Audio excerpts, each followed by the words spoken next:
I was born in Seguin, Texas, Guadalupe County, on December 28, 1932. We moved from Seguin to San Marcos when my father was approached by Mr. Joe Freeman, who had purchased several thousand acres of ranch land here in San Marcos, between here and Wimberley. And Mr. Freeman approached my father and asked him if he would like to move here and help him run the ranch. And my father agreed because at that time it was during the Depression. He was working for WPA in Seguin, digging ditches in the streets for $1 a day. And of course, a lot of people were very poor at that time, and a lot of people were receiving food from a program called Relief. And my father did not like that. He would rather work and make ends meet as best as he could, rather than stand in line and wait for groceries from the relief program. He started working on the ranch, rebuilding fences.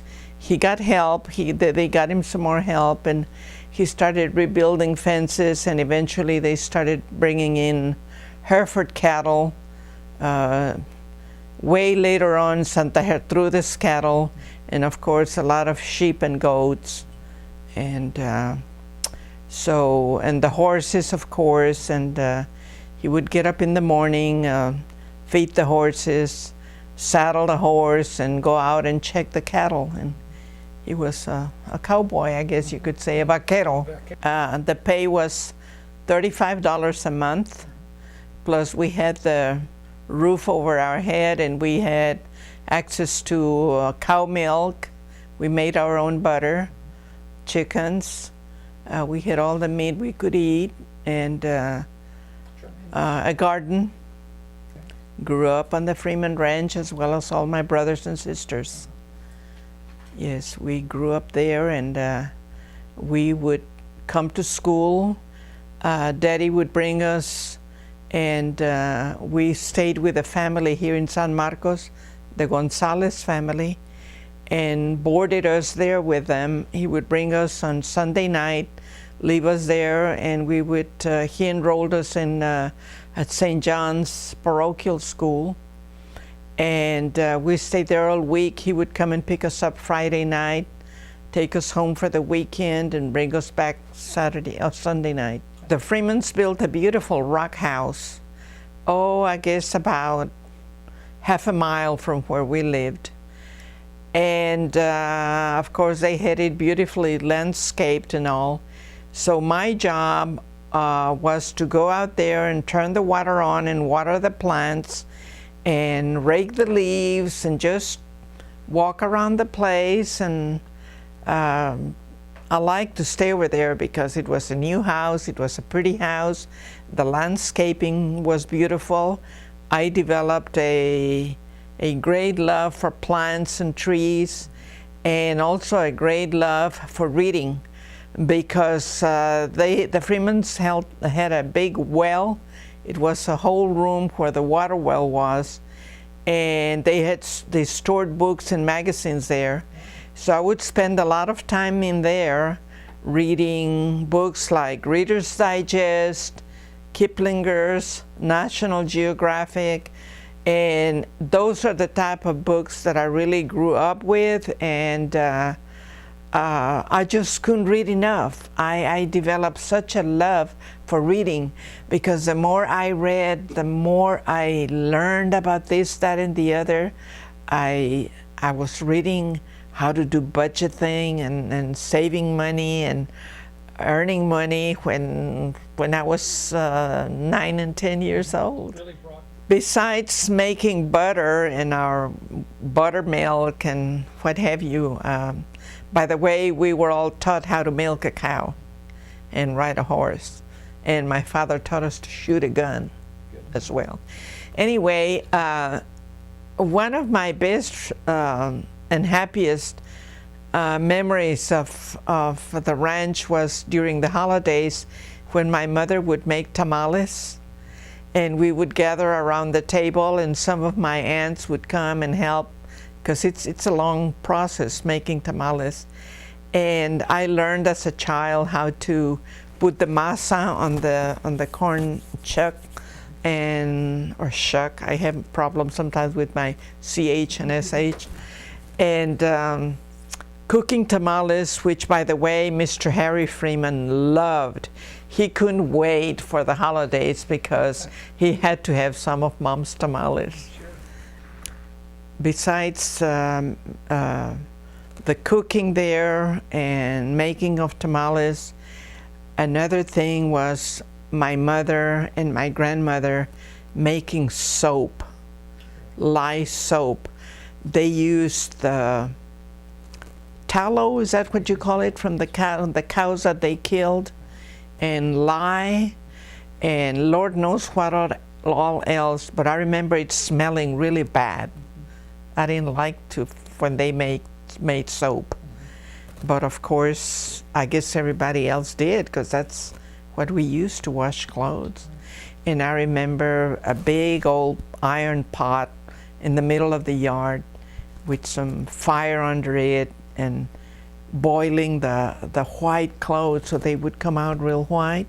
But I remember Daddy bringing home once in a while a little goat or a little sheep whose mother had died, or the mother was sick and couldn't take care of it, and he would bring it home, and we had to bottle feed it. And we also took care of a couple of little deer, baby deer, that Daddy would find, you know, starving to death. The mother had either been killed or was sick or something, and these little deer were found, and Daddy couldn't stand seeing a sick baby animal, and so he would bring it home, and we would raise it with a baby bottle, and until the animal got big enough to just walk away from us.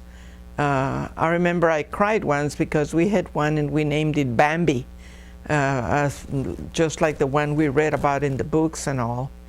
So when Bambi left one day and never came back, I cried for a whole week. St. John's Parochial School was the only school that I attended up to the 8th grade.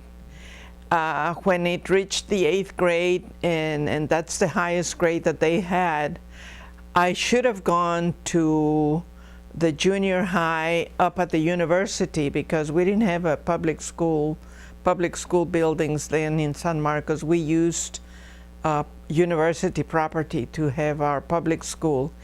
But by then, my mother had several other children, and my father, I guess like many other families, Hispanic families, believed that a girl really didn't need that much education, so I was asked by my father to stay home and help Mother with the children and with the cooking and with all the household chores. And although I loved school very much and I would have liked to keep on, I just decided to abide by his rules and just stayed home, as well as my sister. And so I never graduated from public school. I never made it to the 12th grade until way after I was married. I think I had been married about 6 or 7 years when I went back to night school. And I went for, I guess about 18 months. And then Mrs. Sarah Altenhoff, who was a public school teacher here, said that I was ready to take my GED test, which I did. And she said that when the results came back, she said that I was one of the highest achievers on a GED test, and she encouraged me to go to college. We had the most wonderful nuns out of Victoria, and they were the Incarnate Word Sisters, and they were German. They were very, very good. They were very strict. Didn't allow us to speak Spanish. They told us it was for our own good. So I remember I loved to talk a lot, and in the playground I would forget and start speaking Spanish since it was my first language. So Sister Agnes would say, Ofelia, you're not supposed to be speaking Spanish. You have to learn English. Remember, if you want to learn a lot, learn everything you can, you have to speak English. So I'm going to have to send you over to clean the vigil lights. The vigil lights are those little red and white candles by the altars at church that got really, really black. So I would be handed a cloth with a little oil in it, and there I would be cleaning vigil lights as punishment. I would do that for about 15-20 minutes, and then I would go out and play again. But we had upwards of 300 children. They called us Mexican Americans back then. Okay. And there was another school where everybody was Hispanic. I understand there wasn't a single Anglo at that school. And it was called the South Side School, which to this day is called Bonham. But back then it was called South Side. And that's where all the Hispanics went to public school. Because at the parochial school you had to pay tuition. And although it was only 50 cents a month, a lot of families couldn't afford 50 cents a month. And so even us, my mother would sometimes send butter and eggs to the nuns in lieu of the tuition. Older children, 3 of my older children got to go to Catholic school for a few years, but then after it closed down, we had no choice but public school.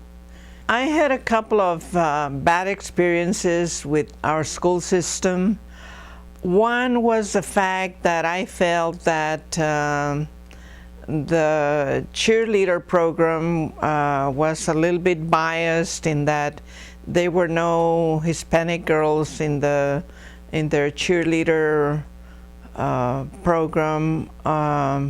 Not too many in the band, and a lot of it may have been economics, but I also felt that, if the school board tried better, they could have brought more in. The other issue was the dress code. At that time, we had a superintendent that did not allow the students to wear jeans and t-shirts. The boys' hair must not be longer than the middle of your ear. And I felt that studies would be more important than what you wore to school or how long your hair was. And also I kept looking for books that had anything to do with Mexicans or Hispanic history in the library, and I could never find any. And so all of those things just kind of came together, and I said, well, we need to do something. And I wasn't the only one. There were other people in the community that kept complaining about the same thing. So we looked around, and nobody wanted to do it. Nobody wanted to run for the school board. You do it. No, I'm a woman, I can't. Oh, but you can. Yes, you can. You're more interested in this, and you're interested in that, and you're the right person for it. So I said, well, okay, I guess I'm it. And but I don't have the money. I don't have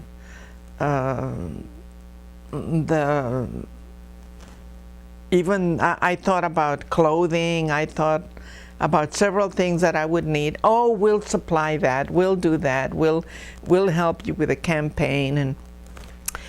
And I have always been the type of person that likes to get involved, that if I believe in something, I better get involved and do something about it. So I had joined the League of Women Voters. I had involved my girls in the Brownies and then Girl Scouts. I had joined a club called the Gardenia Club, which was a social club in town. I had joined a couple of church organizations that I saw that were proactive in terms of, you know, being active in the church and whatever. And so I just couldn't sit still. Whatever I saw that I could do for the benefit of a lot of people, I wanted to do it. And so I had the support of the League of Women Voters. They helped me with money. They helped me with writing out my ads. And there was an organization of men back then, and women as well, Women's Auxiliary, called the American GI Forum. They helped me financially, and they helped me to walk the streets for me and pass out literature and what have you. Consequently, I won the race by a pretty good margin, and to the surprise of many people in town, I won for the school board. But they were terrible years because we had the famous boycott, school boycott during that time. And of course it was controversial because the rest of the school board members felt that the students were violating the law, and they wanted to bring in a lawsuit against those board members that had supported the boycott and the people in the community that had supported the boycott. Of course, that didn't go anywhere. And but